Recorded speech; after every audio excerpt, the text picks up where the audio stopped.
मैं हूं रामगोपाल धनगर और आप देख रहे हैं धनगर शक्ति न्यूज पर आज के मुख्य समाचार मेरे साथ। आइए चलिए मेरे साथ डालते हैं आज की खबरों पर एक नजर।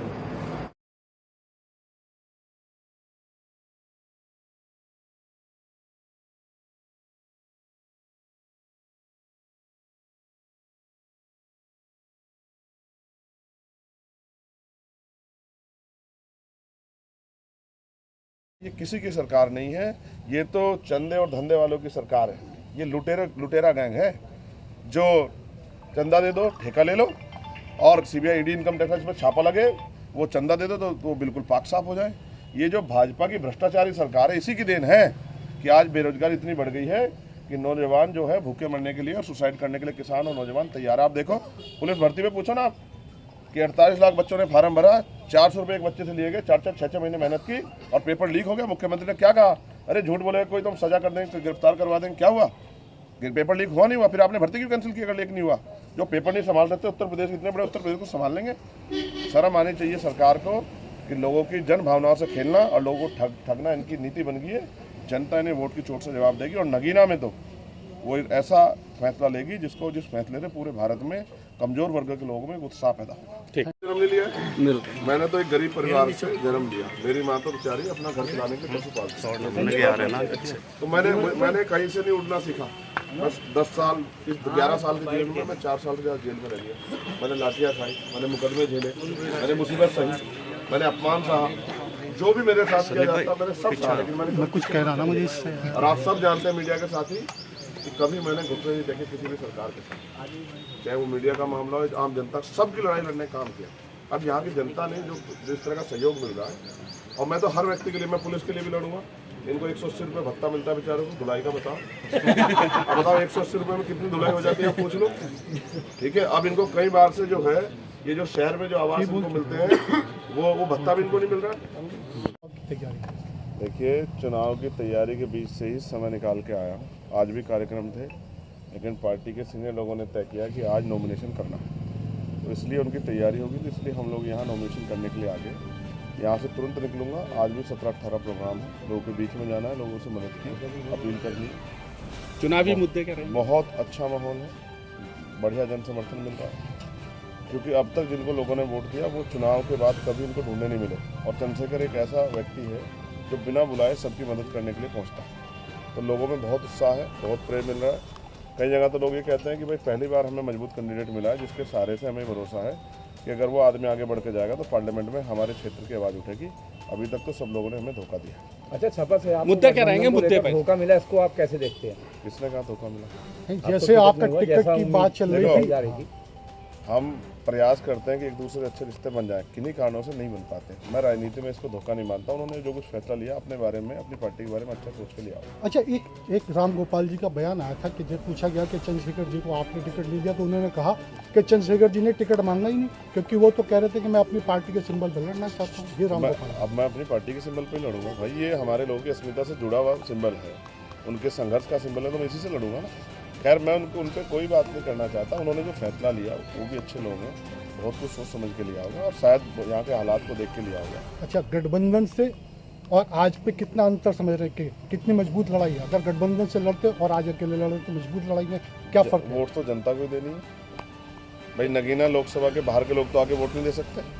तो जनता से गठबंधन हो गया और जनता में बहुत प्यार विश्वास है। यहाँ पिछले 1.5 साल से यहाँ की हर एक दीवार पे आज़ाद समाज पार्टी काशीराम और केतली चुनाव निशान लगातार छपा।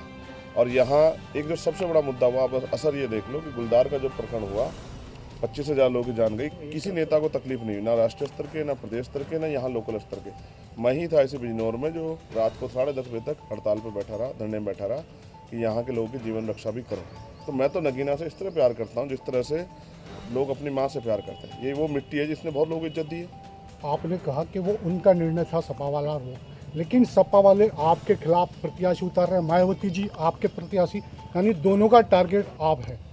आप झगड़ा कराना चाहते हैं मेरा उनका? नहीं, झगड़ा नहीं, हम तो सवाल कर रहे हैं आपसे कि मैं बस सीधा ये कह रहा हूँ, लोकतंत्र है, सबको अधिकार है। क्या वो अपने अपने प्रत्याशी उतारें और उनके प्रत्याशी जाकर फील्ड में काम करें, उनके लिए मेरी मंगल कामना है। लेकिन हम इस नगीना की जनता के लिए काम करेंगे, क्योंकि नगीना ने बहुत लोगों को मौका दिया। नगीना के बारे में किसने नहीं सोचा, बिजनौर के बारे में किसने नहीं सोचा। आपका मुकाबला सपा बसपा या बीजेपी किससे रहेगा? मेरा मुकाबला तो मुझसे खुद से है। जितनी मेहनत करूंगा उतना ही समर्थन लोगों को नगीना मिलेगा। सीट पे क्या मीम से आप हाथ मिलाने जा रहे हैं? मीम के साथ चुनाव लड़ने? अगर कुछ किसी से हाथ मिलेगा तो आपको पता लग जाएगा। कोई काम बंद पर्दे में थोड़ा ही होता है, ये तो लोकतंत्र है। जैसे मैं आपको सवालों का जवाब दे रहा हूँ, ऐसे जो भी कुछ होगा आपके सामने आएगा। अभी तो यहाँ के जो किसान हैं, नौजवान हैं, बहन बेटियाँ हैं और तमाम जो गरीब वर्ग के लोग हैं, उनके हितों के लिए आज़ाद समाज पार्टी संकल्पित है। बहुत सारे चुनावी मुद्दे हैं जिन मुद्दों पे आपका ध्यान जाना चाहिए, जिन पे आपको भी सवाल करना चाहिए। यही नेटवर्क में मेरे एक साथी थे सलीम, जो पत्रकार भी थे, उनकी जान चली गई क्योंकि हार्ट अटैक आया उनको। जब मैं उनके घर गया मिलने के लिए तो उनके परिवार के लोगों ने मुझसे कहा कि कभी यहाँ के नेताओं ने सोचा कि यहाँ भी एक अच्छा हॉस्पिटल होना चाहिए जिससे कि यहाँ के लोगों की जान बच जाए। मैं यहाँ चाहता हूँ कि यहाँ एम्स जैसा एक हॉस्पिटल बने, जिससे कि यहाँ के लोगों को भी कम पैसा खर्च होने के साथ साथ बेहतर से बेहतर इलाज की व्यवस्था हो। जिस तरह से रोशनाबाद हरिद्वार में उद्योग धंधे लगे हैं, भगवानपुर में उद्योग धंधे लगे हैं, लाखों नौजवानों को रोजगार मिला है, बहन बेटियों को, भाइयों को, यहाँ पर भी उद्योग धंधे लगे, इनको भी रोजगार मिले। क्योंकि बिजनौर का आदमी पूरे देश में जाकर काम करता है। किसी स्टेट में चले जाओ आपको बिजनौर का आदमी मिल जाएगा। तमाम तरह से जो है किसानों की फसलों पे जाकर देखो किस तरह डाका पड़ रहा है हमारा पशुओं का, कोई पूछने वाला नहीं।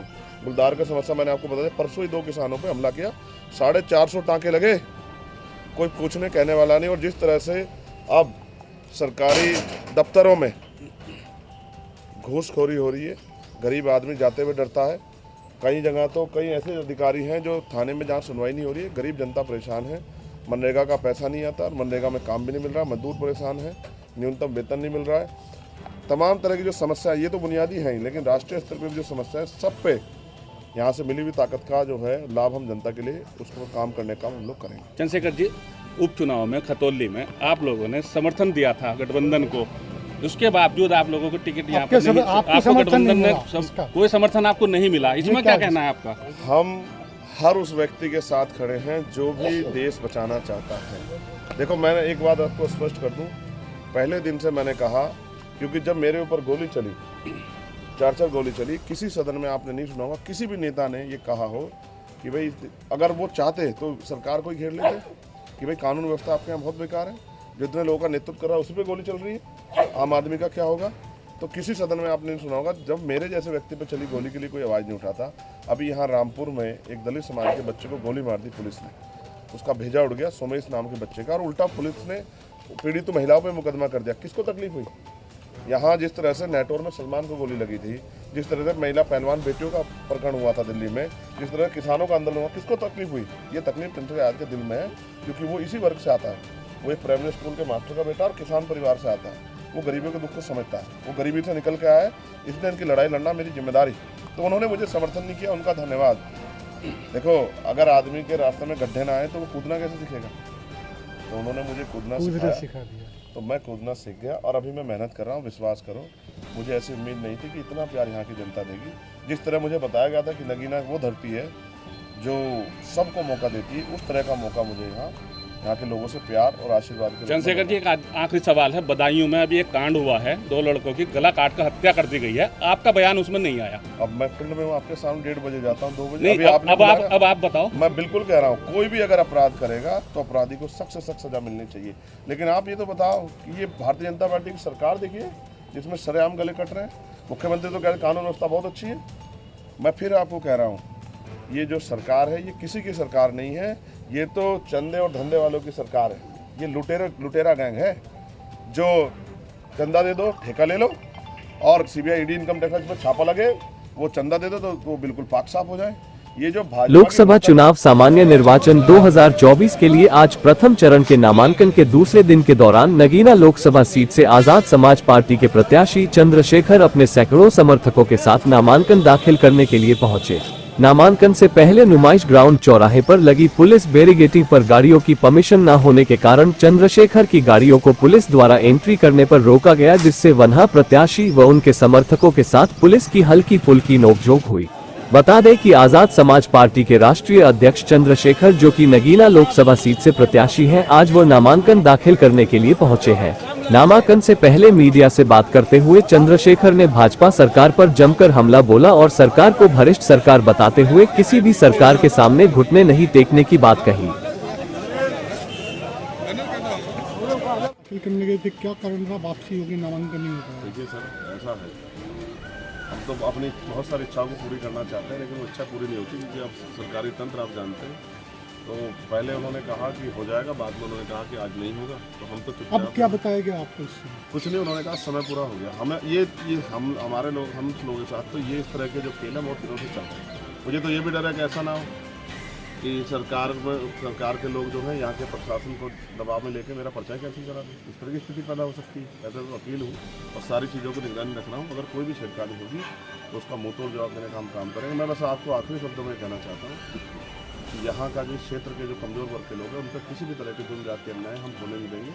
और जो धर्म और जाति के आधार पर अन्याय हो रहा है, उसको राष्ट्रीय स्तर पर उसको मुखातिब करके लोगों को एकजुट करने का काम करेंगे, भाईचारा बनाने का काम करेंगे। आज देश के संविधान खतरा है, ऐसे खतरे को से जनता में जो भय है, उस भय से निकालने के लिए विश्वास पैदा करने का काम आज़ाद समाज पार्टी निर्माण करेगी।